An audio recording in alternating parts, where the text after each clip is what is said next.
A warm welcome to all of you. Good afternoon. Today and also yesterday, the Netherlands Bank had the honor of hosting the ECB's Governing Council here in Amsterdam.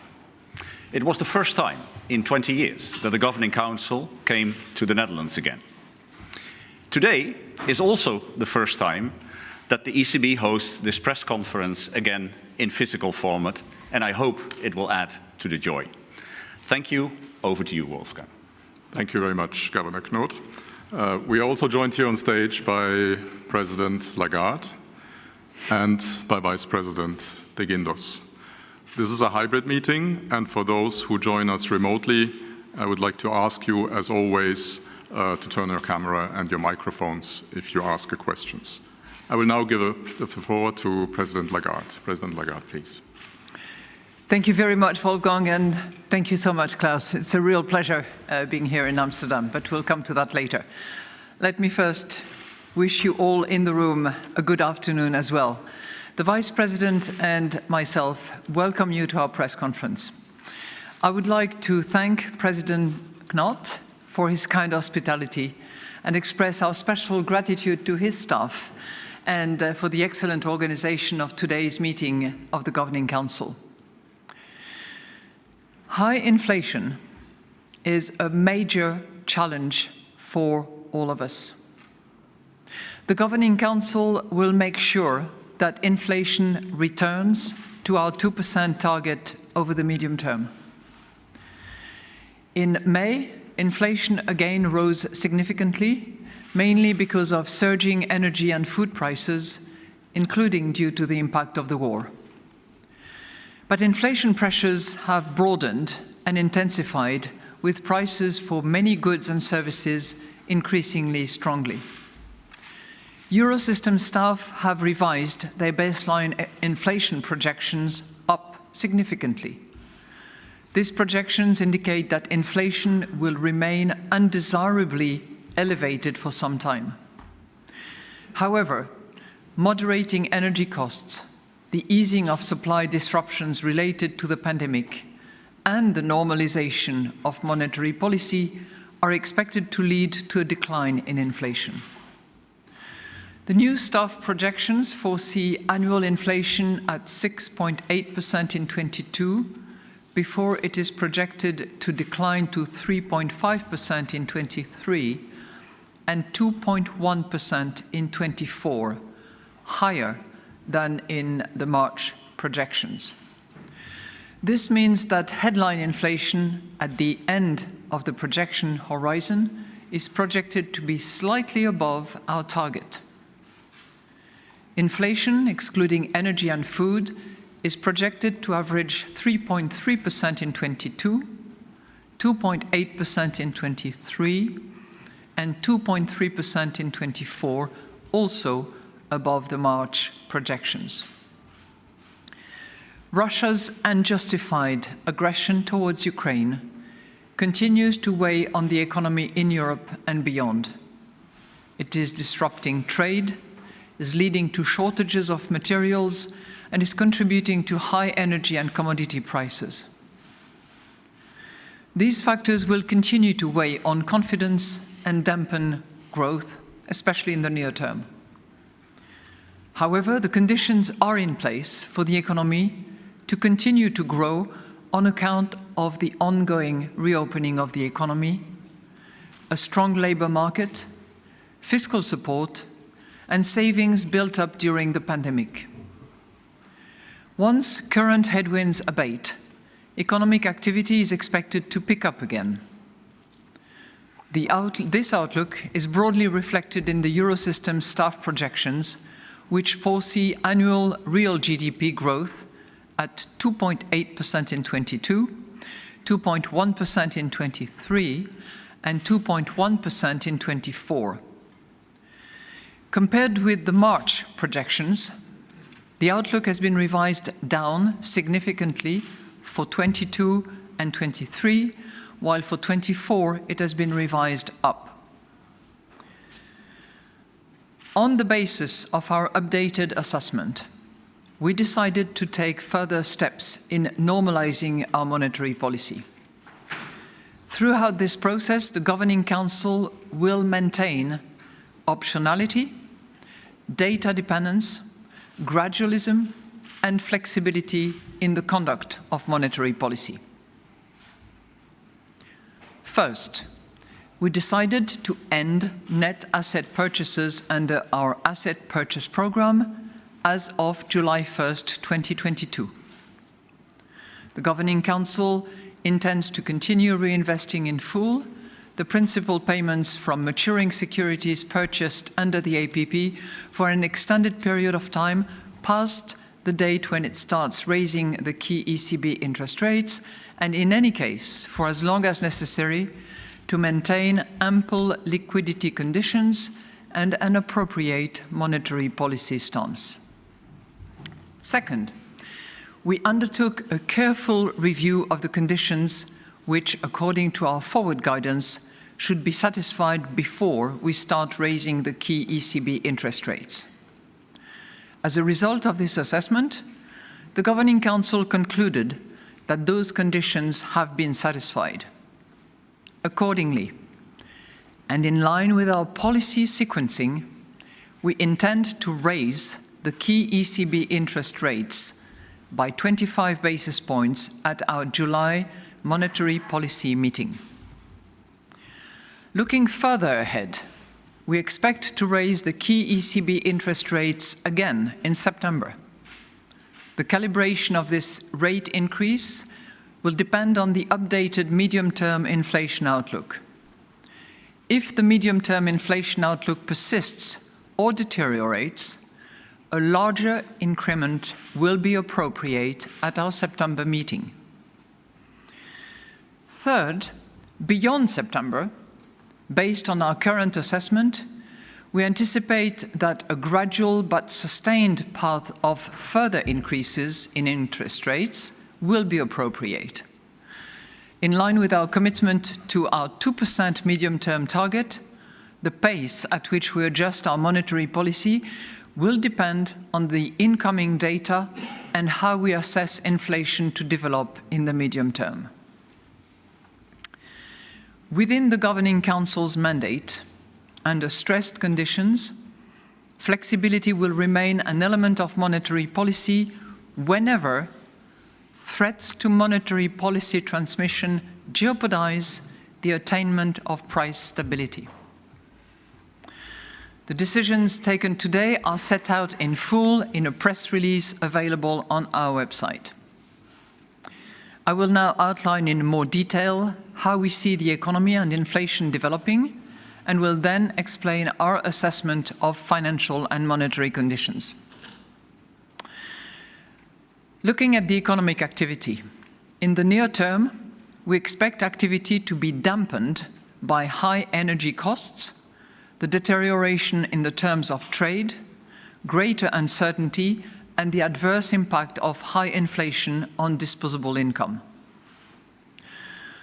The war in Ukraine and renewed pandemic restrictions in China have made supply bottlenecks worse again. As a result, firms face higher costs and disruptions in their supply chains, and their outlook for future output has deteriorated.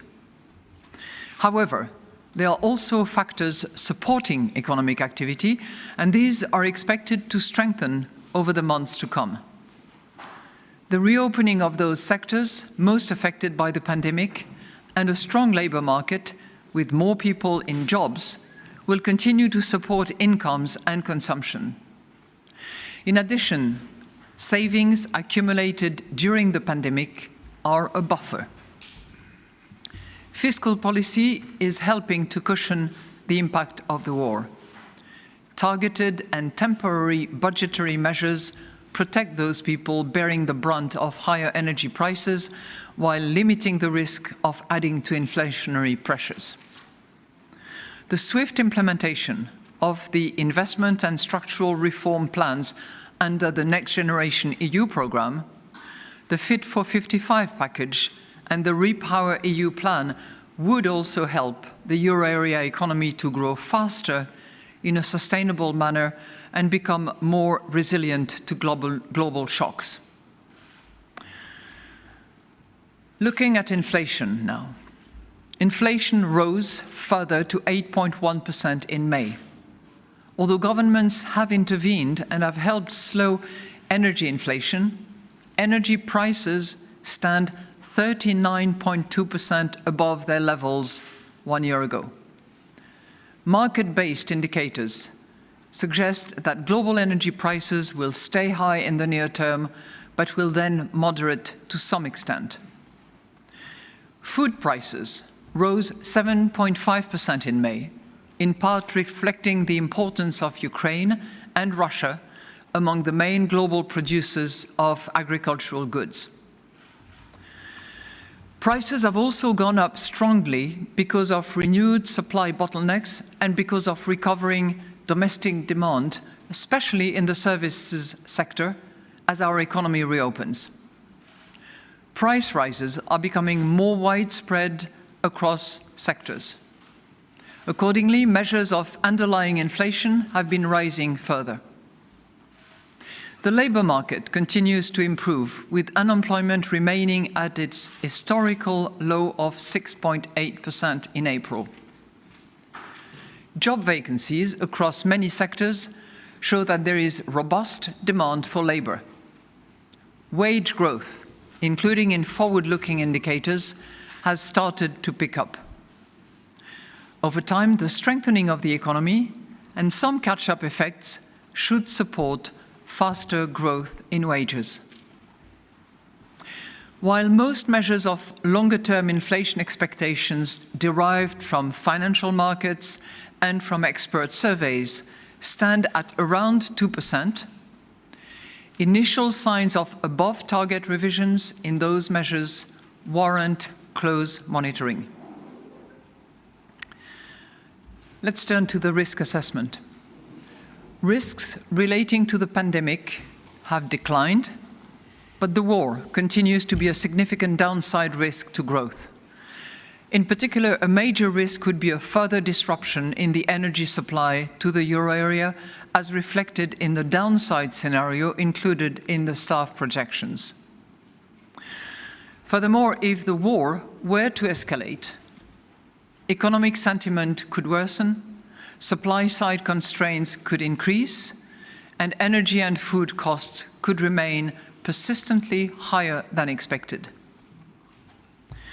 The risks surrounding inflation are primarily on the upside.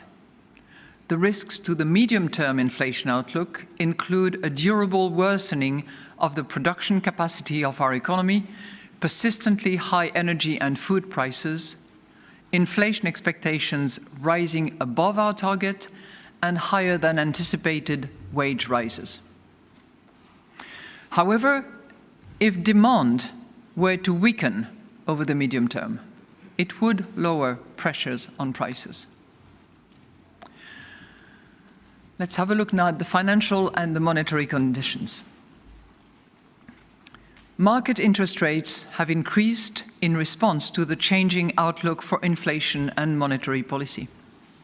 With benchmark interest rates rising, bank funding costs have increased, and this has fed into higher bank lending rates, in particular for households.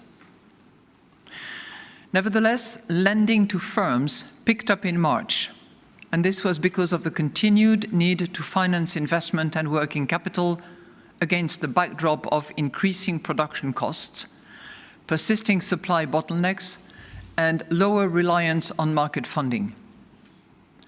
Lending to households also increased, reflecting continued robust demand for mortgages. In line with our monetary policy strategy, the Governing Council has undertaken its biannual in-depth assessment of the interrelation between monetary policy and financial stability. The environment for financial stability has worsened since our last review in December 21, especially over the short term. In particular, lower growth and increasing cost pressures, as well as rising risk-free rates and sovereign bond yields, could lead to a further deterioration in the financing conditions faced by borrowers. At the same time, tighter financing conditions could reduce some existing financial stability vulnerabilities over the medium term. Banks, which started the year with solid capital positions and improving asset quality, are now facing greater credit risk. We will watch these factors closely. In any case, macroprudential policy remains the first line of defense in preserving financial stability and addressing medium-term vulnerabilities. So, summing up, Russia's unjustified aggression towards Ukraine is severely affecting the euro area economy, and the outlook is still surrounded by high uncertainty. But the conditions are in place for the economy to continue to grow and to recover further over the medium term. Inflation is undesirably high and is expected to remain above our target for some time. We will make sure that inflation returns to our 2% target over the medium term. Accordingly, we decided to take further steps in normalizing our monetary policies. The calibration of our policies will remain data-dependent and reflect our evolving assessment of the outlook. We stand ready to adjust all of our instruments within our mandate, incorporating flexibility if warranted, to ensure that inflation stabilizes at our 2% target over the medium term. We are now ready to take your questions. Thank you. Thank you, President Lagarde. And the first question goes to Caroline Look of Bloomberg News. Caroline, please. Good afternoon, President Lagarde. I have two questions. Firstly, one argument that you've made rather frequently over the last few months is that the euro area economy is in a very different place than other advanced economies. And even so, 3 months after the Fed started raising interest rates, you are now looking to start doing the same. So is this still about a difference, or are we talking more about a delay at this point? And second of all, could you tell us a little bit about whether this week's discussion focused at all on fragmentation risks and whether there were any new proposals made to address them? Thanks. Thank you very much. The Governing Council, on the occasion of this meeting organized outside of Frankfurt in beautiful Amsterdam, thanks to the National Central Bank of the Netherlands, focused primarily on the challenge of high inflation facing the euro area and on taking further steps in our normalization path that we started, I remind you, back in December. So it's not a question of catching up. It's a question of using all the tools that we have in order to deliver on our mandate of price stability and in order to bring inflation down to target over the medium term.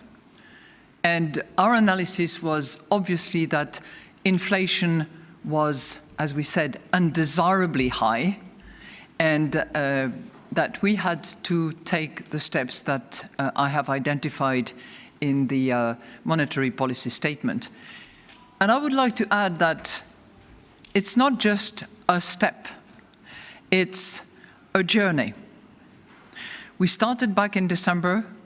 We gradually, over the course of time, put ourselves in a position to move away from unconventional monetary policy, which will actually be taking place as of the 1st of July, in order to use more conventional tools, which are the interest rates. And on the issue of the interest rates, we also identified a path which is not only limited to a particular move, but a series of moves over the course of the next few months, depending on the medium-term outlook of inflation. On the second issue,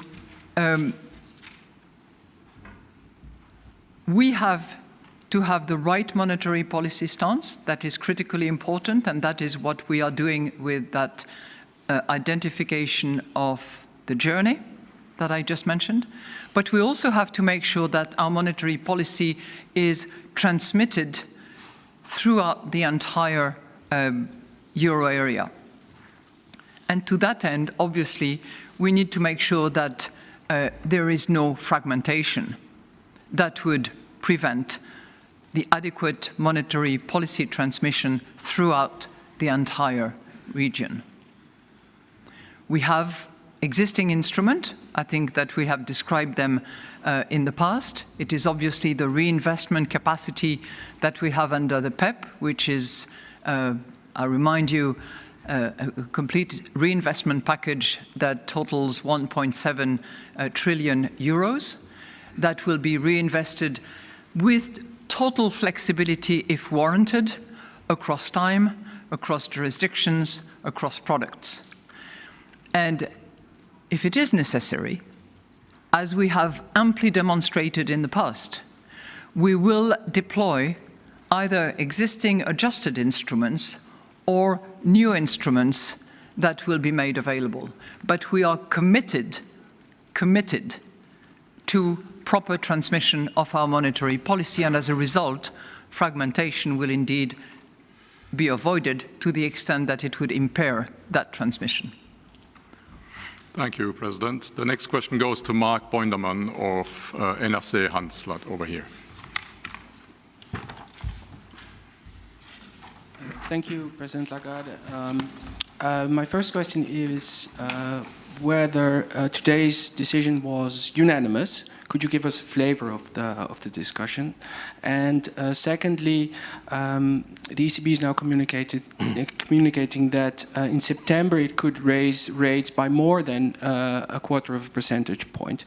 Did you consider already giving that message for the July meeting? Thank you. Well, thank you very much for your question. And as I said, we had very productive discussions in Amsterdam, and these discussions concluded with a unanimously approved decision. And as I said, we are on a journey, but this is clearly an important step in that journey, given that we are actually deciding to end net asset purchases under the APP as of the 1st of July, which effectively means that we stopped before for all sorts of market operation conditions. But we are also setting a path in which July and then September are the next first steps along the way of hiking interest rates. And while we intend to raise interest rates by 25 basis points in July on the basis of the assessment that we conducted today, we also indicate that, and I will read very carefully for you because it was obviously a sentence that we drafted carefully in order to capture our commitment. We also indicated that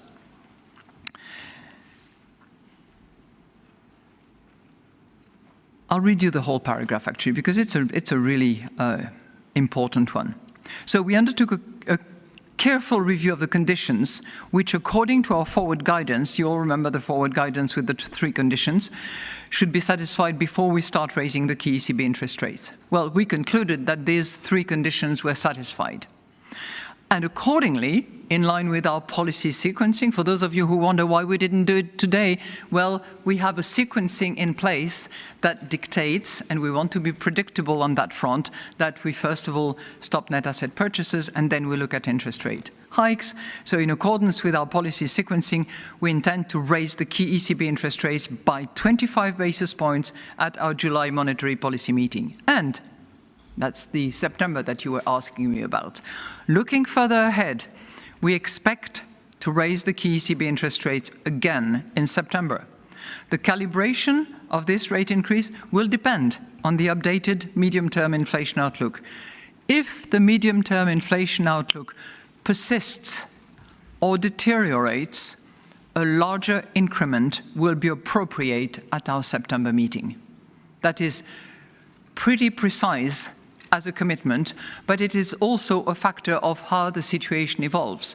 So if the medium-term outlook persists as we see it now, or even deteriorates, which of course we don't wish, but it could happen, then obviously the increment will be higher than 25.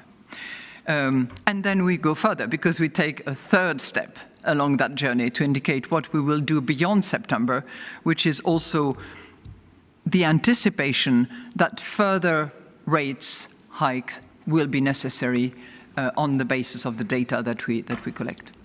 Thank you. Thank you, President Lagarde. And the next question goes to Bart Meyers of Reuters. Bart, please. Here. You get a microphone. Yeah. Thank you, Bart Meijer for Reuters. So just to make that perfectly clear, follow up on your last answer, does that mean that if the inflation outlook is not cut back down to 2%, that we will see a 50 basis point increase in September? And secondly, on the fragmentation. No, sorry, I lost that question. What I wanted to ask. Take your time, you will find it. Yes, no, that's all right. You said that you wanted to increase the rates by September. Does that mean all 3 rates? Thank you. Yeah, that's a good question. I don't want to give a reading exercise because some of you occasionally comment on the fact that I read too much, but this one I really want to read it a bit because it matters and every word matters, including plural versus singular, to your point. So what we say is, looking further ahead, so today we say that, we expect to raise the key ECB interest rates, the 3 of them, again in September, most likely. The calibration of this rate increase will depend on the updated medium-term inflation outlook.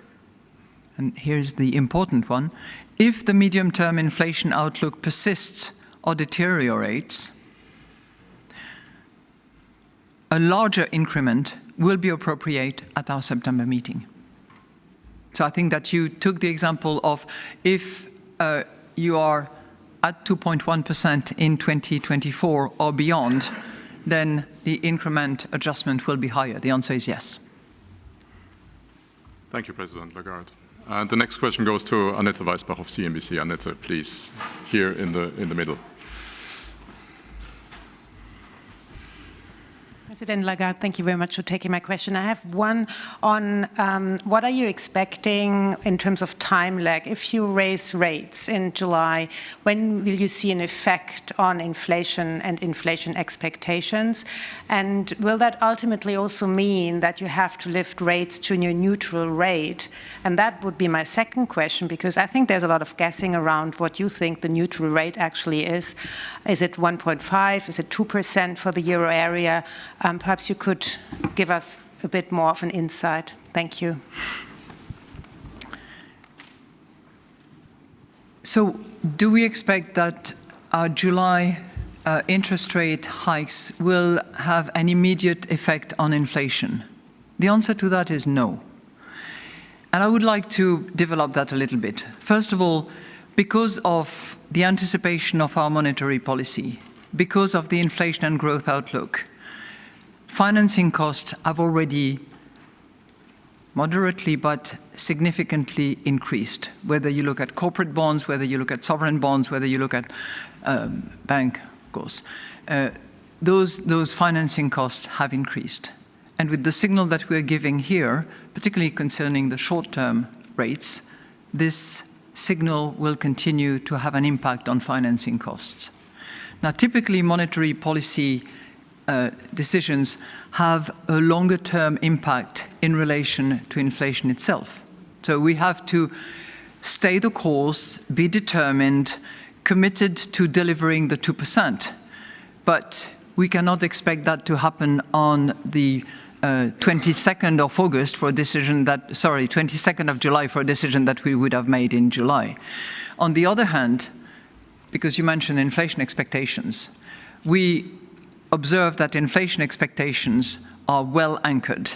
And we certainly want to indicate to those who form expectations, whether they're markets, whether they are experts, whether they're consumers, that we are determined to delivering on our target of 2% in the medium term. And therefore, expectations should absolutely remain anchored because we will deliver.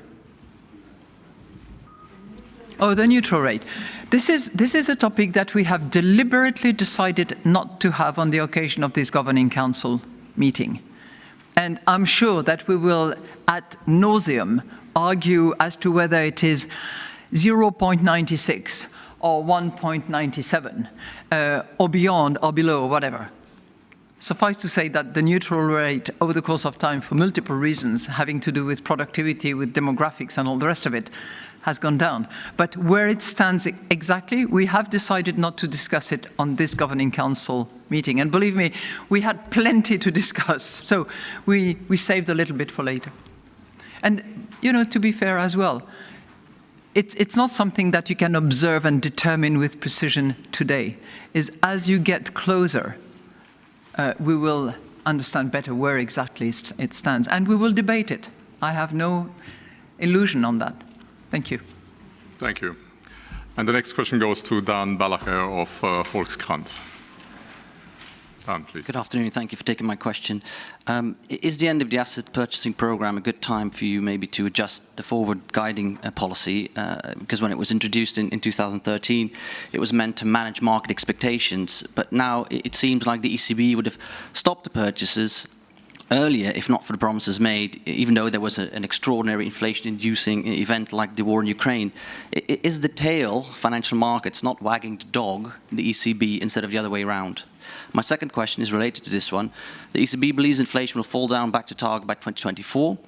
But for most of the past decade, the ECB also consistently thought that the inflation rate, which was then too low, of course, would converge to its target, and that also didn't happen. So how firm are your beliefs that you are going to succeed now, as historical experiences do not imply great credibility? First of all, on the issue of forward guidance, I'm assuming that you're referring to the forward guidance relating to asset purchases. Yeah. So if you look at that forward guidance, we have actually changed it. If you recall, the forward guidance that we had referred to favorable financing conditions and to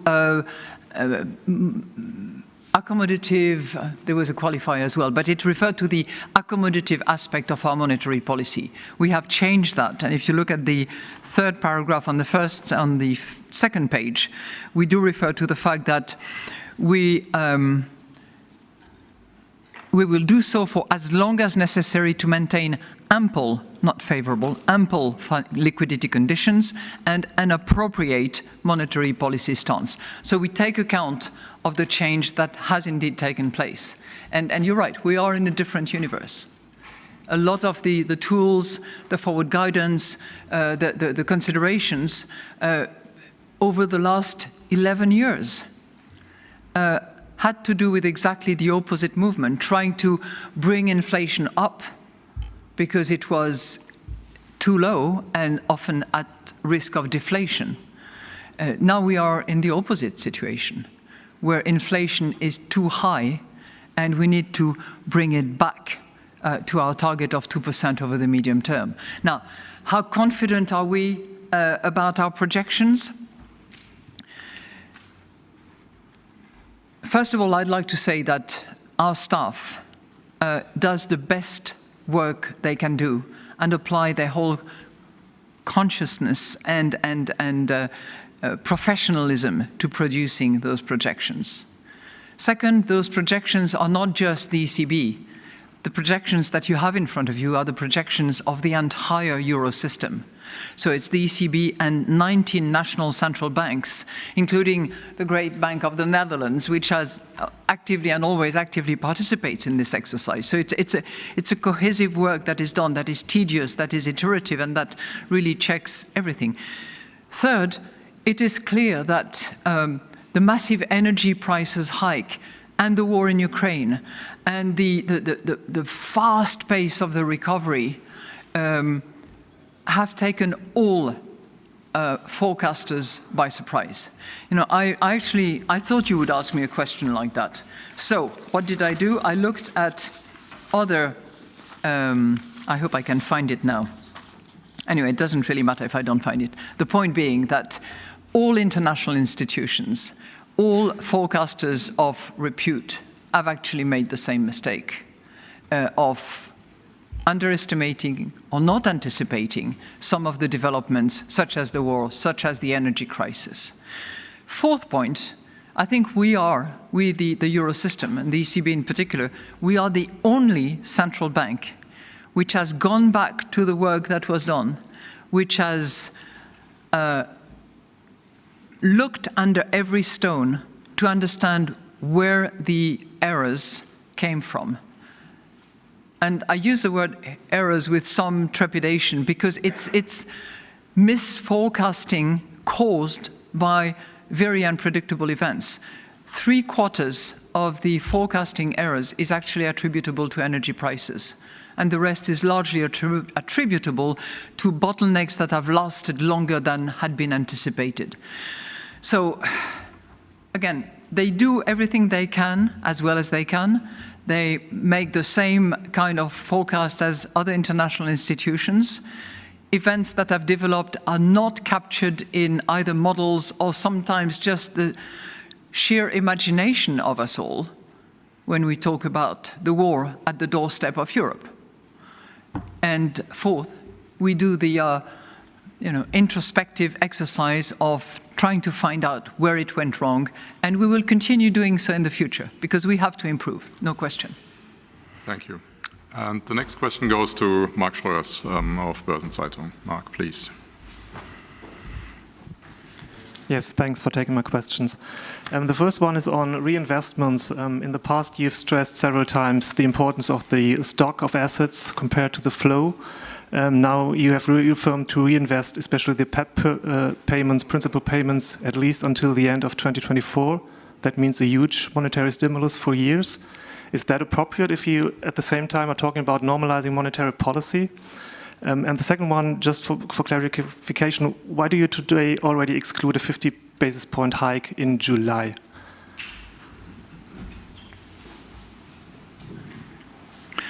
On the reinvestment policy that we decided for PEP and for the APP, both of them will now be operative as of the 1st of July for APP and has already begun for PEP.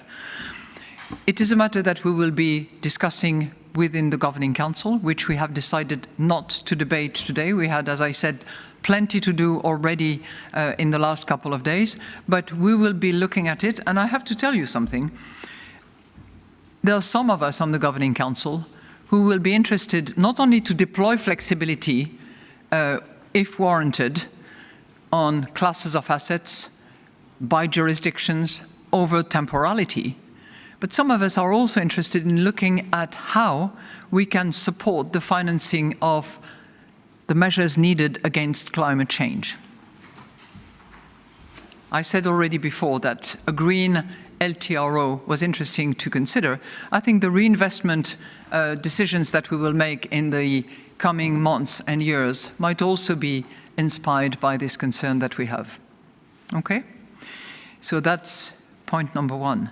Your point number two is, why not 15 July? Well, we are coming out of 11 years of no interest rate move. We are on our path to exit negative interest rates soon.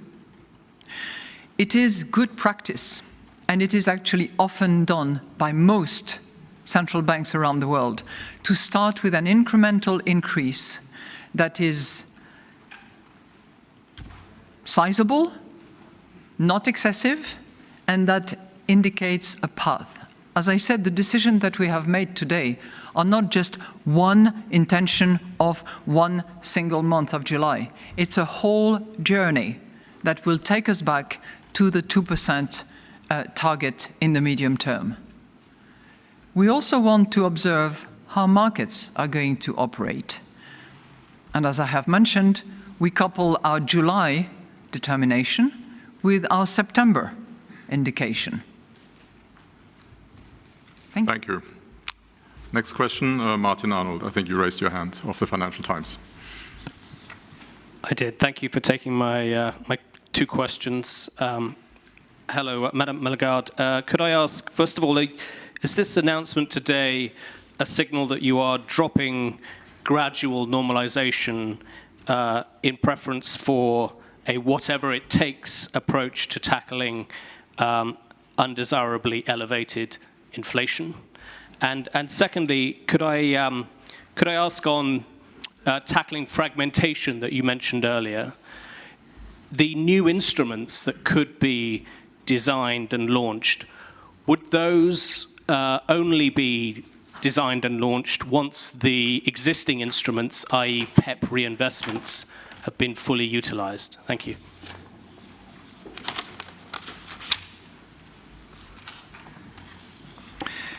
I want to take you back to the monetary policy statement, because I think that the key principles that we will be inspired by in order to be predictable by you, but also to set the rules according to which we will proceed, are captured on the top of page 2 and say the following: throughout this process, the Governing Council will maintain optionality, data dependency, gradualism, and flexibility in the conduct of monetary policy. So, all four will matter, and there will be circumstances when one might be more important than another, and there might be other circumstances where the pecking order will change. So I think by doing that, we are trying to have as much optionality as we can, be able to use flexibility if and when warranted and necessary, be as data dependent as we have demonstrated and will continue to demonstrate, and also deploy the gradualism that will be appropriate given the circumstances. And I think in times of great uncertainty, gradualism is probably appropriate, more so than if the path is clear, well identified, and we all understand where we are heading. On the second issue, I just want to yet again come back to this issue of fragmentation, because I know that this is dear to some. I just want to reiterate that within our mandate, we are committed to preventing fragmentation risks in the euro area.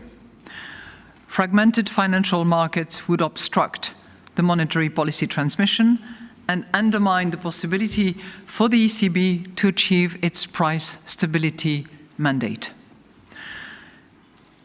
And that's the reason we monitor constantly. And that is the reason we have available at hand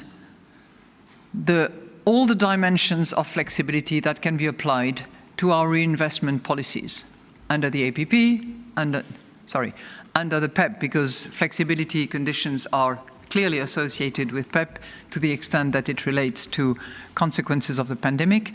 But we, as I said, we know how to design and we know how to deploy new instruments if and when necessary. We've demonstrated that in the past. We will do so again. Thank you. And the next question goes to Eric Albert of Le Monde. Eric, please. Thank you very much for taking the question. Given the scale of the inflation, it's no surprise that the ECB is acting. But still, could you explain, it's an inflation that's imported, that's mostly a tax on consumption, really. What can interest rate do against this kind of inflation? And also, could you come back a little bit on why do you not expect too much of a risk of a recession? You did explain a little bit, but could you expand on that, please? Well, thank you for your question. It is a case that a large portion of the inflation that we have analyzed is attributable either directly or indirectly to terms of trade, what you call imported inflation, whether it is energy, exogenous bottlenecks, that is clearly so-called imported inflation. But it's not it, because we are clearly seeing an unprecedented 75% of the items considered to measure inflation being above 2%. And that applies to non-energy industrial goods, it applies to services, and it is partly a factor of the energy pass-through, but not only. Number two, we are also very attentive to wages, wage negotiations, and to the risk of second-round effect and potential spiraling. We are not seeing the risk of spiraling at all, but we are seeing wage increases that have picked up, particularly since March, and that, as we indicated in the monetary policy statement, would not be entirely surprising, whether it is by way of catch-up effects or by way of general wage increase. We're also aware that Germany, for instance, will implement the minimum wage as of October 1st. So it is largely, and certainly much more so than in the US, for instance, to come back to your questions about the difference between the EU and the US, it is more so imported inflation than it would be attributed to overheating demand, as is probably more so the case in the US. But it's spreading more broadly than strictly speaking, in energy-related sectors. And then, you had another question. You know, it's a bit of a story of, on the one hand, on the other hand, the current situation of the economy. There is probably more of the negative hand than the positive hand, but we have both. And on the negative front, we clearly have the continued impact of the war, in particular, the reactivation of lockdown measures in China, which went away, then are maybe slightly coming back, the bottlenecks impact that it induces and the dampening effect it has on growth, not to mention the reduced disposable income that some of the households are suffering. But on the other hand, you have entire sectors of the economy that are recovering. And when you look at the tourism industry, the accommodation industry, hospitality, those sectors are really recovering at a fast pace. And we looked at, on a per-country basis, at the prices of hotels, of restaurants. It is clearly on its way up, with a strong demand in those sectors in particular. And we cannot exclude also, we hope, that remains to be seen, that some of the factors that have a dampening effect on growth will gradually fade a bit. Thank you. And the next question goes to Eshe Nilsson of the New York Times. Eshe, please. Thank you. Good afternoon. You talked of raising all three key interest rates. Is the intention to keep the spread between those consistent as they have been so far, or will that change further into the future? And then my second question is on, can you talk a little bit more about the conditions that would trigger the flexibility within a PEP, and do they have to be specific to the pandemic being the causes, or could you say that actually consequences of the war in Ukraine or some other shock that we haven't envisioned yet could also encourage that flexibility usage? Thank you. Thank you very much for your question. In relation to the July rate hikes that we discussed, we certainly considered that the three rates would be impacted by the hike, not just the DFR. For future references, as of September, we might also apply the principle of hikes to the three, but we have not discussed that yet. And I think the intention will probably be to have a close look at that and to determine whether or not we want to just keep those spreads or return to a better symmetry between those three. That's clearly to be debated at either our next meeting or the September meeting. On the conditions that would trigger the anti-fragmentation, let's be clear. The critical point is monetary policy transmission, and we are very attentive to make sure that it transmits throughout the entire euro area. So there is no specific level of yields increase or lending rates or bond spreads that can unconditionally trigger this or that. The principle is that we will not tolerate fragmentation that would impair monetary policy transmission. And we will determine on the basis of circumstances, of countries, how and when that risk is likely to materialize, and we will prevent it. Thank you very much. I would like to turn now to WebEx and take a question from a colleague in Frankfurt. Oh, we had forgotten WebEx because you're all here, which is so much nicer. So Andres Stumpf of Expansion, your question please, and please turn on your camera and your mic.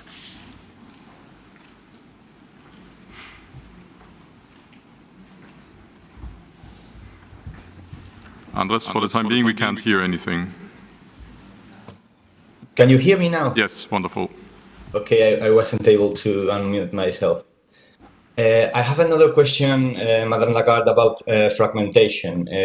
We are today experiencing a new sell-off in sovereign bonds, and this might point that the PEP reinvestments and maybe the ECB new commitment is not enough to prevent fragmentation. Has the ECB any news on how the new or the adjusted tool could even look like? Thank you. Thank you very much for your question. I can only repeat what I have said, which is that we will not tolerate fragmentation that would impair the proper transmission of monetary policy throughout the entire euro area. We do have existing flexibility that is embedded in the reinvestment of our PEP in particular, and we have demonstrated in the past, we will demonstrate if necessary in the future, that we can design, we can deploy the appropriate instrument to prevent that risk from materializing. Thank you. Thank you. And the next question will go to Isabella Bufacchi of Il Sole 24 Ore. Isabella, please. Good afternoon, and thank you for taking my questions. President Lagarde, I have two questions. One is on the importance of data dependency. And looking beyond September for rate hikes, the Governing Council will adjust the monetary policy and it will depend on incoming data.